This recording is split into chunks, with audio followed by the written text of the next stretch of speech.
Hello, my friends, and welcome back to Learning Torah Lishma. Today I want to talk about an important aspect in a balanced person's life that the world wants you to believe is not important. Sometimes they even call it evil. Unfortunately, we even see things like this even in the from Orthodox Jewish world. Even Christianity has also this idea that money, certain Christianity groups, that money is evil. They consider it the source of all evil. I know Dave Ramsey, goes on explaining what their mistake is, that they're mistranslating the text. But everybody could see that money is attacked a lot. And one has to wonder, if money was really the source of evil, then the Satan would protect it. You understand? The Satan would protect money. He wouldn't want people to so easily speak up bad against it. You understand?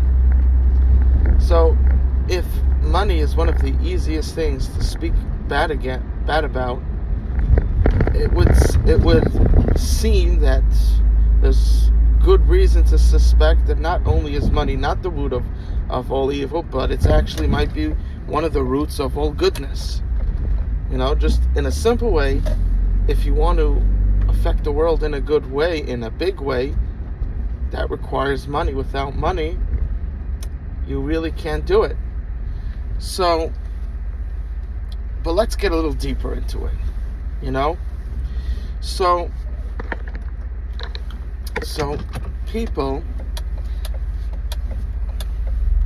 people are saying, speaking negative about money. And when you talk to the rich people, they actually, the people that actually have money, all the people that don't have money seem to have a lot of opinions about money. And basically they're trying to say it should all come to them, because if you have it, it's just going to be bad for you. Okay. I think that's a bit self-serving over there, a brainwashing. But when you speak to actually rich people that are successful and happy and have good families, they say something interesting. They say that money amplifies who you are. Money is an amplifier. Meaning, if in the recesses of your soul you have evilness, it will bring it out. And if right now you could be acting up, you could maybe not being on your best self, but when you get money, it brings, really in the recess of your heart, you're a good person, it will bring it out. And this is probably a very 86-90% true. This is, you understand, there is also that other aspect, you understand, but this probably in the overall scheme is very true for a balanced person. Now, if a person goes into money without being balanced, without a spiritual life, that could be different. He could get very quickly into Satanism ways of life. You understand, very low level way of living. It's true, because he has no religion, he has no ethics, right? So that's true. But we're talking about a regular balanced person, and 86-90% of the time, it just brings out who you are as a person. Now, another thing to realize about money is that we're talking about this world, right? You can't just go through life thinking of how you're going to be a success in the next world. That's the ultimate, most important thing. But you can't just think about that. Why can't you? Because at the end of the day, if you're not a success in this world, it's very hard for you to be a success in the next world. If everything's going wrong, if you're constantly in debt, if your wife is divorcing you, kids don't want to have anything to do with you, these things are happening. You can't just, it takes a toll on you, and it prevents you from getting the next world. Having a balanced life enables you to get this world and the next, which is the most important. So we understand that we sacrifice, to a certain extent, the pleasures of this world, because the ultimate goal is the next world, which is forever, So people understand that, but people do not appreciate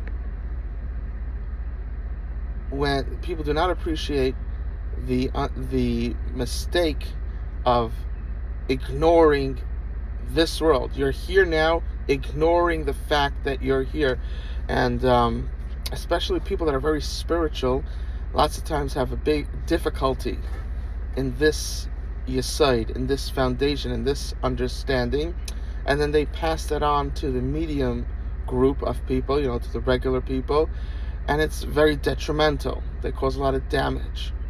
That's why when a person, if you're holy, it's great, but not always are you meant to be a public spiritual figure, because there's a lot you have to know. And we want, every person that is a high level spiritual person, we would want them to go into public service and helping people. You understand? But you need to take the time to really understand how to do that,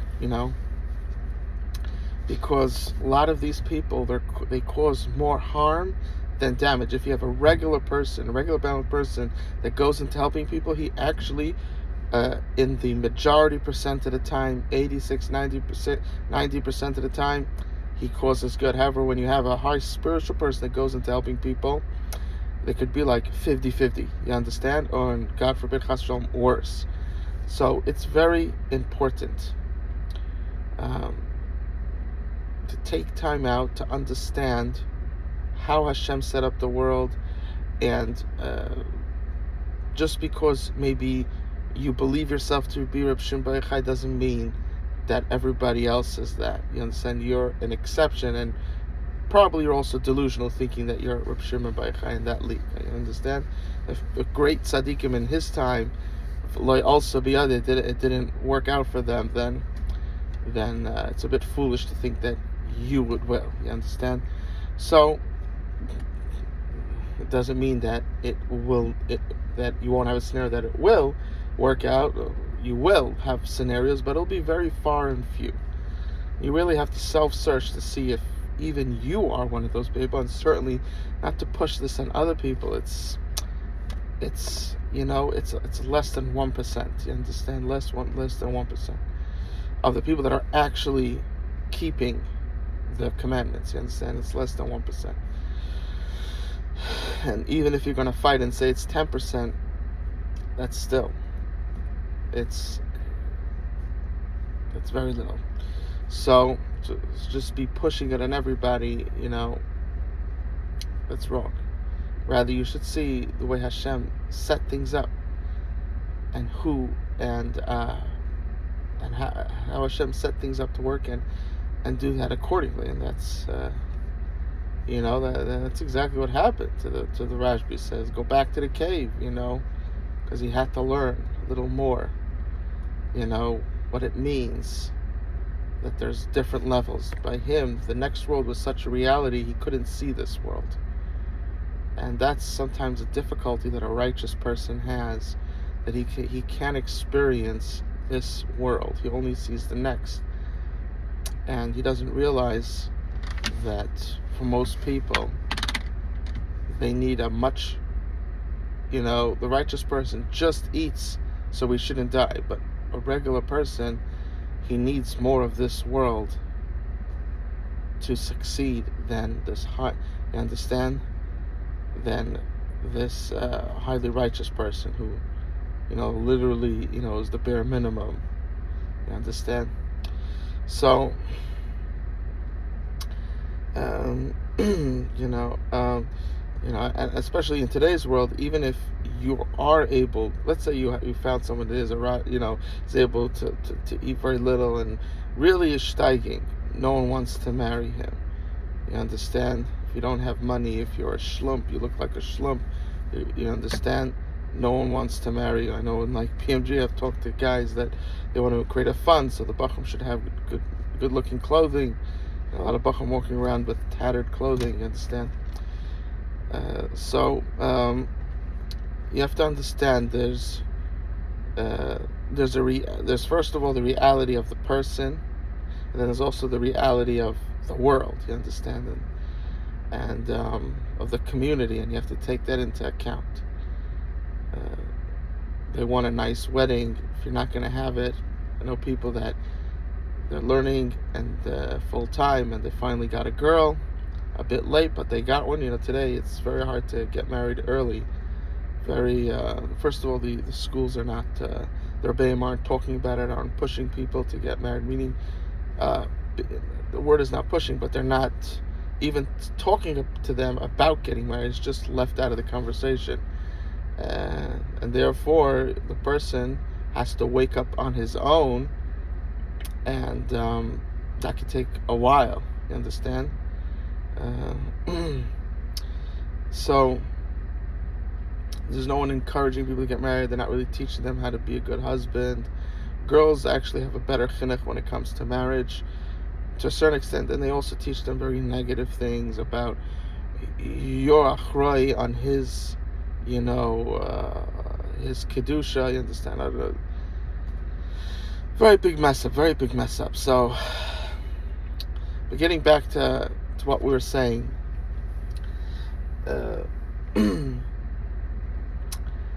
So, what is...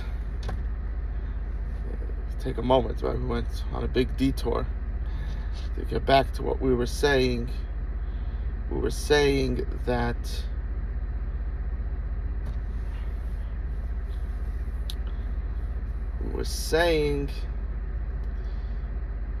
about talking about money, and the question is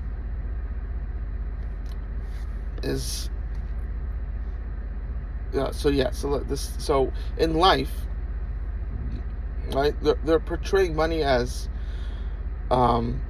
either evil or very not so important in life. That's how they're portraying it. And anybody with a half a brain realizes that money it's just the opposite. It's a regular person understands that money is very essential to life. And people that are smart understand that money is actually good. You understand? Now there's Hashem money, gold and silver, and then there's these secondary types of money like crypto and bills. You understand? U.S. dollar bills, other types of fiat currency. You understand? But the idea of money is it's not just that it's just unimportant, but it's actually extremely important, and literally all good that you could do in this world, money is a part of that. It's a huge part of it. You understand? It's like 76% of all good that you could do in this world depends on money. You understand? So it's extremely important.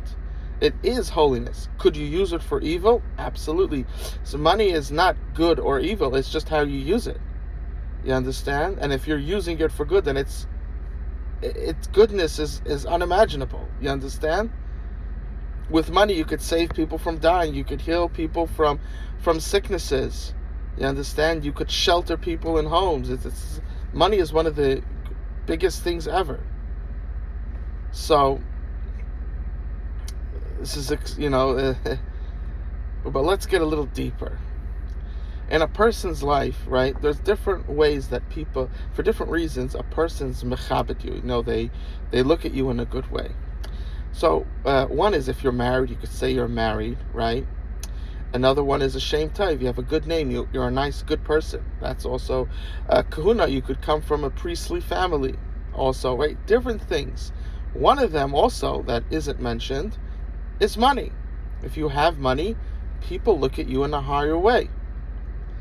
Now,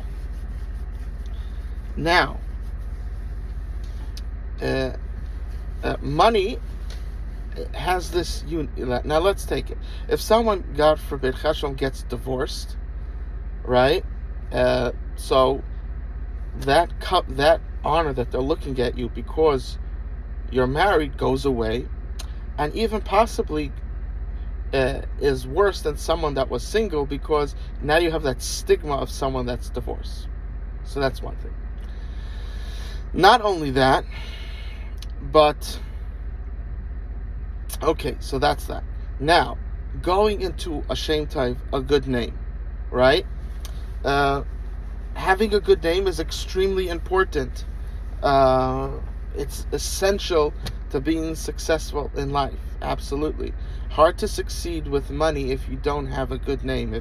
If you have a name of a cheatster and someone that's, you understand? Now, it's pretty difficult. Now, there's different levels of Shem Tov, you understand? But you need to have some level of Shem Tov if you want to be successful when it comes to money. Okay. Now, Shem Tov is extremely important. If someone doesn't have a Shem Tov, and let's say they inherited money, the fact that they have money, people look up to them. You understand? Even though they don't. So that's that.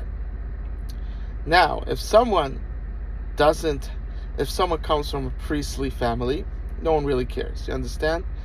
So that's really a nothing. Today, you understand? Because we don't really have priestly services, and so it really doesn't mean anything. Okay.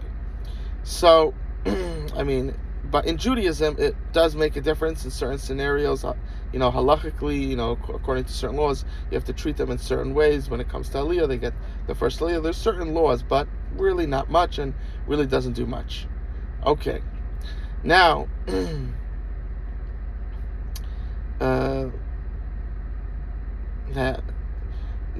when it comes to, there is something about priesthood. If you're from the tribe of Aaron HaKohen, then you get to bless the nation, right? You get to do Birchas Kohanim. Now, if you're in Israel, that happens daily. If you're outside of Israel, it's only by the Yom Nairon. So it's basically, that's also pushed out, unless you're a Sephardi, you could do it every day, right? So now coming to money. So money. Now, when it comes to staying married to someone, of course, it's in order for a divorce to happen, it has to be a joint effort. But at the same time, it's not fully in your control to stay married. It's someone else's free will is interceding into your free will. You understand? When it comes to a good name, that's something that you're basically in control of that according to what you do. And when it comes to a priesthood, that's just something that's a given. It's not something that it's just there if you're born into it. And when it comes to money it's something that's in your control. You could work and make money or not. You understand? It's something that you can't. It's a variable that you have a lot of control on. It's basically in your control. When it comes to marriage, it's a variable that it's a 50-50. You understand? When it comes to good name, it's a variable that's in your control. When money, it's a variable in your control. So a person has to know that there's great significance to something that it's mostly in your, it's something that you control. And so people look down upon money, but really it's one of the variables in a person's life that he is mostly in control of. You understand? It's not like a marriage that the other spouse could, if they want, they could just leave. You understand? It's a difference, right? They could force the divorce. You understand? So now a marriage has the beauty of a marriage, and of course in that aspect it's greater than everything. You understand? But there's different ways to look at things. In this type of lens it's greater, but in a different lens then that is greater. You understand? There's different scenarios of life. Different things become more important, and a balanced person looks at the different scenarios in life, the different cases in life, the different trial and tribulations of life, and they take each aspect into account and plan accordingly. And when you do that, it comes out that money is pretty important. It's pretty important for you spiritually, as we discussed, and pretty important for you physically, and for your upstanding in the community as well. You understand? Being a pauper, if something, God forbid, you get divorced, you basically, even if you're a nice person, you basically are put down to nothing unless you have money. You understand? So this is a reality. This is a reality of life. So this is extremely important for a person to realize that money is not just a secondary thing in life. It is one of the pillars of life while you're living on this world. In the next world, you could tell me how it works up there when you get there. You understand? We have certain ideas, right? Money probably doesn't really play such a big role up there, but it does play a big role if you did kindness with money. You understand? So all that we discuss plays a big role in the next world, but in a different way. The money in the next world is going to look at how much goodness you did to yourself, to your family, to your kids, to your community, to the world. You understand? To your nation, to the world. That's how it's going to be looked. So this false doctrine of looking at money as evil, looking at it as a 50-50, you understand? Not important, shouldn't dwell on it, is not true. A person should focus and try very hard to become rich. Should he spend endless amount of time and become unbalanced in getting money? Most people not. There are some people that's their being is that. So for them, that's being balanced. But for most people, you need to have balance. But you have to put in extreme effort. You have to take time of your day and put in extreme effort, right? Work is a big part of the day. You understand? Let's just take a simple example. From 9 to 5, you should be working extremely hard to becoming rich. You have to. There's a time that's work time in your day, and you should work extremely hard to become rich. Because money is one of the pillars of life, and you should maximize your ability there. This is extremely important.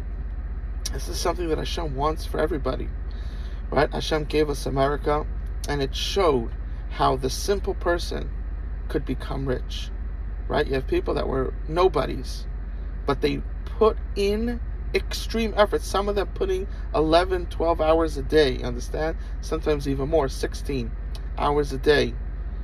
And they did that for a period. Sometimes you have to go for a period, you have to put in crazy amount of hours for X amount of a period, 1, 2, 3 years, to get the pendulum moving. You understand? Especially when you see Hashem sent something your way. Let's take Elon Musk. You saw Hashem sent him Tesla. You saw God sent him something.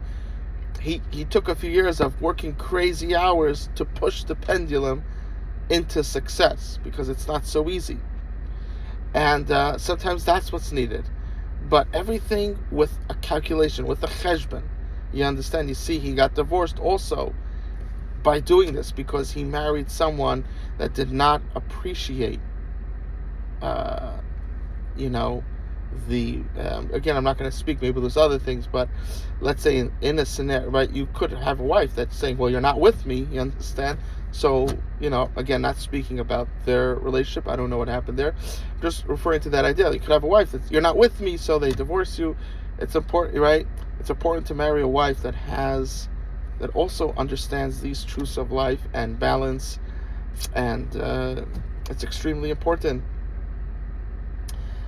So we see here that money is tremendous, is a tremendous aspect of life, and should not be taken lightly, and should be taken very seriously. And a person in the time that is meant for working on money, he should kill himself. And sometimes you have to take more time, you understand, to get something moving, and person should not look down upon that. He should appreciate it, understand that he's doing the will of Hashem, the will of God. I love you, and Hashem loves you more.